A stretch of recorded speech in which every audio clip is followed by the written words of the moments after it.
పేదవాడి పక్షాన నిలబడతాం, ప్రజా గొంతుకై నినదిస్తాం. వాయిస్ ఆఫ్ వాయిస్లెస్, తెలుగువారి మనస్సాక్షి సాక్షి టీవీ.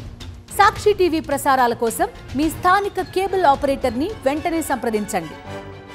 కూటమి ప్రభుత్వం భవన నిర్మాణ కార్మికులకు ఇచ్చిన హామీలను అమలు చేయాలని కోరుతూ all India trade union Congress కార్మిక సంఘం నాయకులు ఆందోళన బాటపట్టారు.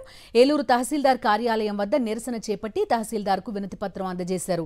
భవన నిర్మాణ రంగంపై ఆధారపడి ఉన్న 27 రకాల కార్మికులకు సంక్షేమ బోర్డుతో పాటు ఎన్నికల్లో పవన్ కళ్యాణ్ ఇస్తానన్న ₹1 కోటి నిధులు ఇవ్వాలని వారు డిమాండ్ చేశారు.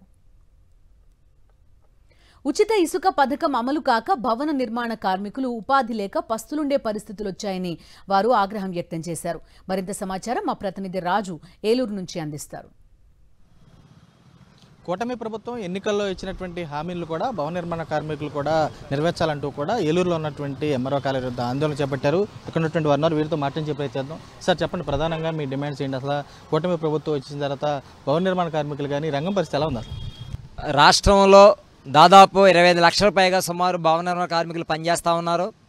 భవన నిర్మాణ కార్మికులు అనేక సంవత్సరాల పాటు ఏఐటీసీ లాంటి కార్మిక సంఘాల ఆధ్వర్యంలో పోరాటాలు చేసి వెల్ఫేర్ బోర్డుని సాధించుకోవడం జరిగింది.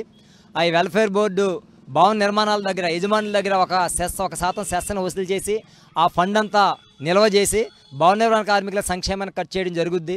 ఈ వెల్ఫేర్ బోర్డు ద్వారా అనేక సంక్షేమ కార్యక్రమాలని వీళ్ళకి అంటే ప్రమాదాలు జరిగినప్పుడు పరిహారంగా కానీ వాళ్ళ పిల్లల చదువులు స్కాలర్షిప్లు కానీ ఇట్లాంటి రూపంలో వర్తింపజేసేది. కానీ ఈ వెల్ఫేర్ బోర్డు నిధులు ఎక్కడికక్కడ ఆగిపోయిన పరిస్థితి కనిపిస్తూ ఉంది.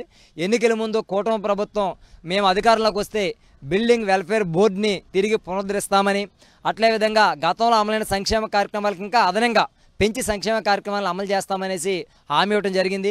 కానీ రాష్ట్రంలో కూటమి ప్రభుత్వం ఏర్పడి ఏడాది దాటిపోయింది.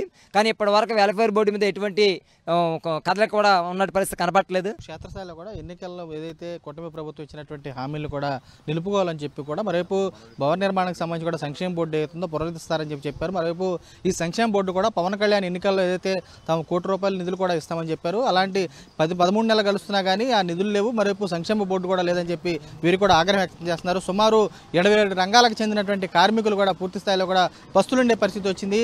కూటమి ప్రభుత్వం ఇచ్చినటువంటి వాగ్దానాలు నిలుపుకోవాలని చెప్పి వీరు కూడా డిమాండ్ చేస్తే కూడా కనబడుతుంది. విజయ్ నరసింహతో రాజు, సాక్షి టీవీ, ఏలూరు నుంచి.